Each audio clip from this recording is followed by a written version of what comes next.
नमस्कार बच्चों, मैं तेजराम मीणा सहायक आचार्य BST राजकीय स्नातकोत्तर महाविद्यालय बयाना भरतपुर। आज के लेक्चर में हम शुरुआत करने जा रहे हैं प्रमाप लागत लेखांकन स्टैंडर्ड कॉस्टिंग। प्रमाप लागत लेखांकन की कोई विधि नहीं है बच्चों, आप ध्यान रखो। ये एक लागत को नियंत्रित करने की एक तकनीकी है।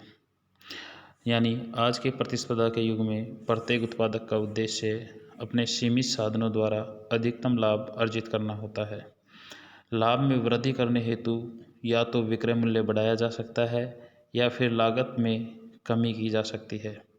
इस हेतु विक्रय मूल्य में वृद्धि करना बच्चों सदैव संभव नहीं होता। अतः उत्पादक के पास एक ही विकल्प रह जाता है और वह है लागत पर प्रभावी नियंत्रण करना। और प्रमाप लागत लेखांकन में हम लागत पर प्रभावी नियंत्रण करने की तकनीकों के बारे में अध्ययन करते हैं। प्रमाप लागत विधि इस कार्य के लिए एक महत्वपूर्ण प्रबंधकीय उपकरण है। यानी लागत पर प्रभावी नियंत्रण करने के लिए प्रमाप लागत लेखांकन को अपनाया जाता है।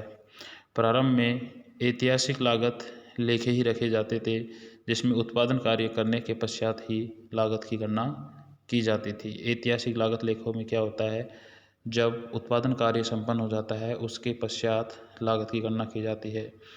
इस व्यवस्था का जो सबसे बड़ा दोष था वो था कि अकुशलता व त्रुटि का ज्ञान हानि होने के पश्चात ही पता लगता था। नवेदा मूल्य का निर्धारण भी नहीं हो सकता था। अतः उत्पादन कार्य करने के पूर्व ही प्रमापित कार्य दशाओं की लागत की गणना करने की आवश्यकता उत्पन्न हुई। यानी उत्पादन कार्य पूर्ण करने से पहले ही उसकी प्रमापित कार्य दशाओं में लागत की गणना की आवश्यकता उत्पन्न हुई, इसलिए प्रमाप लागत लेखांकन का जन्म हुआ। प्रमाप लागत लेखांकन के अर्थ एवं परिभाषा। प्रमाप लागत लेखांकन एक ऐसी तकनीकी है जिसमें हम एक पूर्व निर्धारित प्रमाप लागत से वास्तविक लागत की तुलना करके विचरणों की गणना करते हैं और जिसका उद्देश्य है लागत पर नियंत्रण करना। विभिन्न विद्वानों ने कुछ परिभाषाएं दी है, जिसमें पहली परिभाषा है CIMA इंग्लैंड की। यानी प्रमाप लागत एक पूर्व निर्धारित लागत होती है।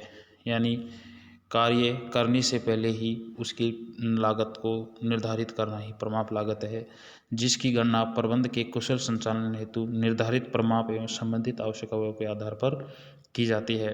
प्रमाप लागत एक पूर्व निर्धारित लागत है बच्चों, जो यह तय करती है कि दी गई परिस्थितियों में एक उत्पाद अथवा सेवा की क्या लागत होगी।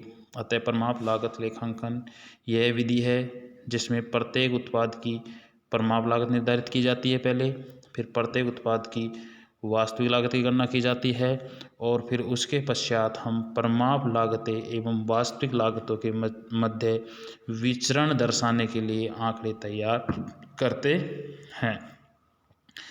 अब बच्चों आगे आप देखेंगे कि प्रमाप लागत लेखांकन की विशेषता क्या है और इसके प्रमुख तत्व क्या है। तो प्रमाप लागत लेखांकन की विशेषताओं को यहाँ 8 बिंदुओं में बताया गया है।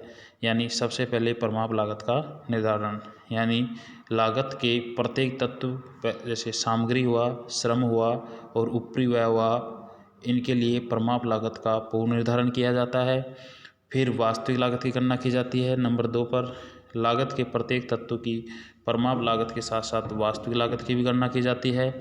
और नंबर तीसरी स्टेज पर विचरणों की गणना करना, यानी विचरण कैसे निकालेंगे, वेरिएंस, विचरण को इंग्लिश में वेरिएंस बोलते हैं। प्रमाप लागत व वास्तविक लागत का तुलनात्मक विश्लेषण करके अंतर ज्ञात किए जाते हैं, जिसे हम विचरण कहते हैं। विचरणों का विश्लेषण, विचरणों का विभाजन एवं उप विभाजन करके लागत के प्रत्येक तत्व के विचरणों की खोज की जा सकती है। जैसे सामग्री विचरण, श्रम विचरण, उपरिव्यय विचरण, विक्रय विचरण। सामग्री में भी सामग्री लागत विचरण, सामग्री मूल्य विचरण, सामग्री मात्रा विचरण, ऐसे कई विचरण हम पता लगा सकते हैं। नंबर 5 है उत्तरदायित्व का निर्धारण करना। विचरण नियंत्रण होने पर यह निर्धारण किया जाता है कि कौन सा व्यक्ति या विभाग इसके लिए उत्तरदायी होगा। प्रतिवेदन तैयार करना। नंबर 6 पर समय समय पर विभिन्न रिपोर्ट तैयार की जाती है, जिसमें विचरण, उसके लिए उत्तरदायी व्यक्ति एवं विचरण निष्पादन का ब्यौरा होता है। विचरणों का लेखांकन एवं निष्पादन करना, विचरणों का लेखांकन एवं निष्पादन के लिए खाते बनाए जाते हैं। और अंत में हम संशोधित प्रमाप लागत, यदि परिस्थितियों में स्थायी परिवर्तन हो जाए या विचरण अनियंत्रित कारणों से उत्पन्न हो तो प्रमाप लागतों में परिवर्तन कर दिया जाता है। ये प्रमाप लागत लेखांकन की विशेषताएं थी और मुख्य प्रमुख तत्व थे। अब आगे हम अध्ययन करेंगे प्रमाप लागत लेखांकन विधि का प्रयोग कहाँ पर किया जाता है।